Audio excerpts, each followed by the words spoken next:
Hey everyone, Ryan Young, KAATARO Jiu-Jitsu. I hope you're doing well. Let's answer a question from can't quite read his name, Sarek Dusenbive. Hope I didn't ruin your name. If I did, I'm sorry.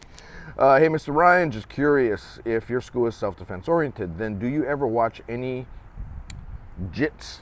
That's what he says. Competitions, gi or no gi, or do you prefer to watch MMA over jits? What does inspire you? For instance, I like no gi over gi much more, and that is the reason why I watch no gi competitions, enjoying the latest development, styles, and schools competition like Atos versus DDS. It drives me to sharpen my techniques and learn something new. I am a little fan of the leg lock game, and now mainly two systems. One is inside base leg lock, butterfly guard, shin guard, ashigarami, and the second is the outside position from the leg lock, delahiva and K guard. What's K guard? Is that koala guard? I'm not sure. So basically that's what he's just kind of talking about how, and that's a great question, and which is why I'm addressing it today, right?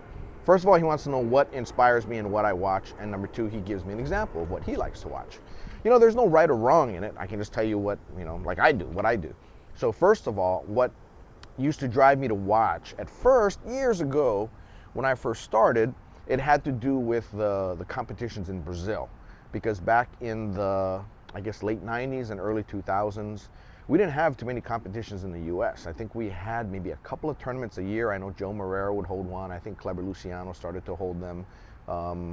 And I think Carlinhos might have done one. So we might have had 3, maybe 4 tournaments a year. What's up, guys? So that's what I would do, is I'd watch the tapes that we could get. We had these bootleg tapes that would come in.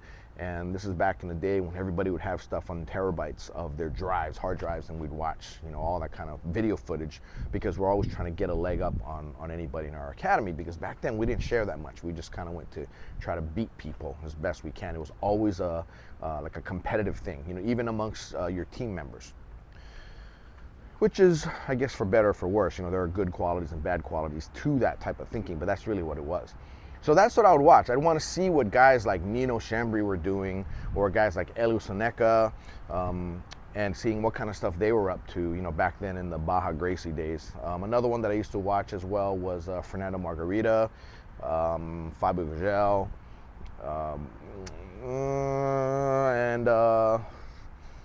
anyway, well, there were a bunch, but I'd watch Valige as well. He was kind of fun to watch. But that's kind of stuff I would watch then. And also in the mid to late 90s, I'd watch the UFC as well, because back then, jiu-jitsu guys that would fight in the UFC were traditional jiu-jitsu guys. You had Royce, you had Amari Batechi, who got knocked out by Don Frye, I remember. Who else? I can't think of anybody offhand. I know Mario Sperry came in. Henzo was fighting, I guess, late 90s, maybe around 2000 or so. But as time went on, people got to be, in the UFC, they got to be more rounded, less jiu-jitsu guys and more a little bit of everything. And once that happened, myself personally, I kind of lost interest, only because there's a cost to being good at kickboxing, there's a cost to being good at wrestling, there's a cost to being good at Muay Thai, in that, from a jiu-jitsu guy's perspective, I saw the quality of jiu-jitsu go down. Meaning it's like, wait, why are you doing that? Why are you giving your back? Why aren't you passing the guard? Why aren't you doing this? Why aren't you doing that?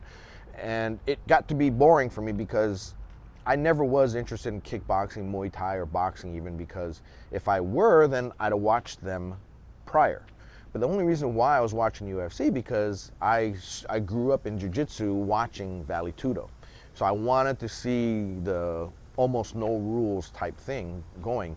And once John McCain got himself involved and called the UFC human cockfighting, then that's when I guess Horian decided to then sell out, and that's when it got turned over to the boxing commissions. Then they had stuff like 10-9 or 10-8 rounds, and then you started having decision wins, and it wasn't just a man-on-man and who outlasted who, and you either knocked out or passed out or submitted, right?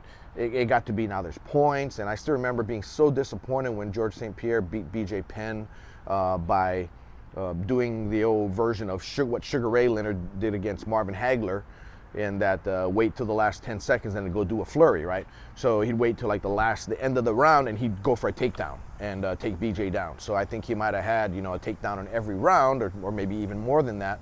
And at the end of the match, you could see it in his face. He was kind of busted up, and BJ didn't have a scratch on him. And then I kind of look at that as kind of like the start of the end of BJ Penn, because after that he really wasn't the same. But that was kind of about the time where I stopped watching MMA. When I saw legit black belt guys going into the UFC, then I would watch it because I'd want to see them do jiu-jitsu. For instance, Matt Serra, when he fought St. Pierre, that was also a great match, because I saw him as a legit Renzo black belt that it turns out he had hands of stone too. I mean, St. Pierre didn't like that one. He got rocked pretty good. But it just bores me when a match goes to points wins. Which is why when I watch the Olympics, which I haven't this year, just really haven't had the time, but when I used to watch the Olympics, it was all the ones that are against the clock or man against man. I wouldn't watch too much wrestling, only because it's all points, and then you would have guys get pinned, but for the most part those guys are so good you can't really pin them. And but I like the sprints, the track and field I liked. What other stuff did I like? I like the swimming, right, because it's against clock. Anything with a race. But when judges are involved, then I'm less inclined to be interested. Now, with regard to today's modern grappling, if I'm gonna watch anything, I tend to prefer watching submission grappling. I don't really like to watch jiu-jitsu matches, only because there's a lot of stalling that goes on. People don't go for the win like I'm used to doing back, in our days. And and Grandmaster Hickson talks about in his book how Halls and him, they were, he had great admiration for Halls, because Halls's mentality was very much like his dad's, right? If you're going to enter a tournament, you go for the submission. You don't go for the points wins. You don't try to run the clock out. And then even one of Halls's black belts, I can't remember if it was Stambowski or if it was I think it might have been, I can't remember, forgive me on this one, but he had said how he had entered a tournament and he was beating his opponent 12-0, and then he submitted him, and he said when he got off the mat he was happy because he was running the score up, and he went and submitted him to finish him off. And how Halls was pissed off at him because he could have got him after the guard pass, but he decided to keep scoring points, and why didn't you just finish the match early? So that's really where I come from. So I'm not really a big fan of watching matches.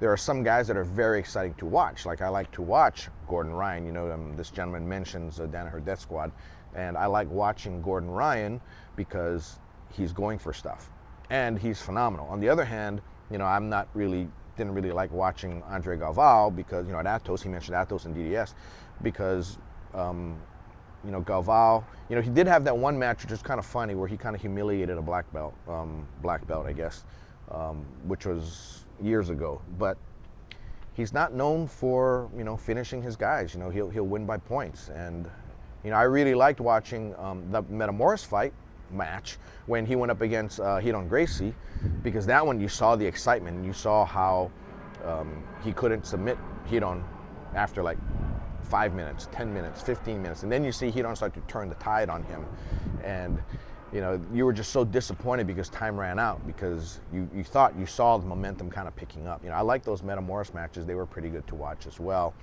But really, I want to see the submission, which is why I love watching Krohn's matches, because he always goes for the submission. He could be down 20-0, and he's still gonna try to submit you. I like watching Hodger Gracie too, because he would submit you, right? I still remember that match with him and Jacare. It was for the World Championship, and he broke Jacare's arm. Jacare didn't tap. That's quite a gamer. But a lot was on the line, so he wasn't going to tap to that.